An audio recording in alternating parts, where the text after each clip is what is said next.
तीन मछलियों की कहानी, आइए सुनते हैं।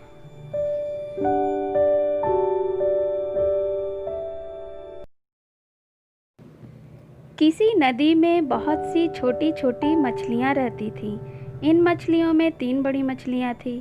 उनमें से एक का नाम हीरा, दूसरी का नाम पारो और तीसरी का नाम सुनिधि था। तीनों उस नदी में बड़े प्रेम से मिलजुल कर रहती थीं। एक दिन शाम के समय सभी मछलियाँ नदी में उछल कूद कर रही थीं। तभी कुछ मछुआरे उस ओर से निकले। नदी में मछलियों की अधिक संख्या देखकर वे बहुत खुश हुए और आपस में कहने लगे, देखो इस नदी में कितनी मछलियाँ हैं, कल हम इसी घाट पर मछलियाँ पकड़ने आएंगे। अन्य मछुआरों को भी यह सुझाव पसंद आया। मछुआरों की बातें सुनकर सभी मछलियाँ भयभीत हो गईं। अपने जीवन की रक्षा की कठिन समस्या पर विचार करने लगीं। उन्होंने एक सभा आयोजित की जिसमें तीनों मछलियों ने अपने अपने विचार प्रकट किए। इस समस्या पर अपने विचार प्रस्तुत करते हुए हीरा मछली बोली, मेरी राय में किसी मुसीबत के आने से पहले ही उसका निराकरण कर लेना चाहिए। अतः हमें आज ही अपने परिवार के साथ इस नदी से कहीं और चले जाना चाहिए। यही हमारी रक्षा का सर्वोत्तम उपाय होगा। पारो मछली बोली, बहनों इसमें घबराने की क्या बात है। संसार में सबसे अधिक प्रबल भाग्य ही होता है। भाग्य में जो लिखा है वह होकर ही रहेगा। इसलिए कहीं दूसरी जगह जाने से प्राणों की रक्षा नहीं हो सकती। हीरा और पारो की बातें सुनकर सुनिधि भी कहाँ पीछे रहने वाली थी। वह भी तुरंत बोली, हमें आने वाली परिस्थितियों का सामना डटकर करना चाहिए। केवल मछुआरों की बातें सुनकर यहाँ से नहीं जाना चाहिए। इसलिए मैं तो यहीं रहूँगी और जो भी परिस्थिति सामने आएगी उसका साहसपूर्वक सामना करूँगी।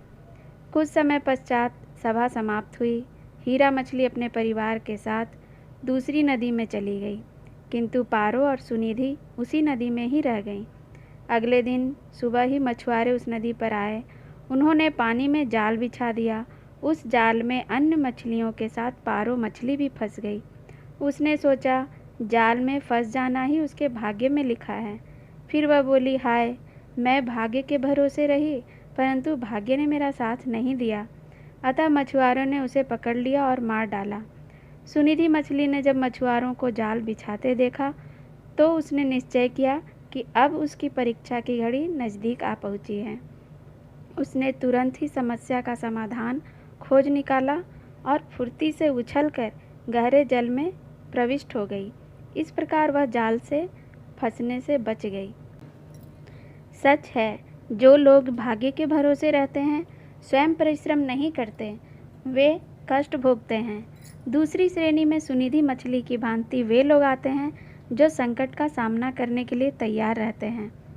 ऐसे बुद्धिमान व्यक्ति अपनी बुद्धिमानी से समस्या का समाधान करते हैं।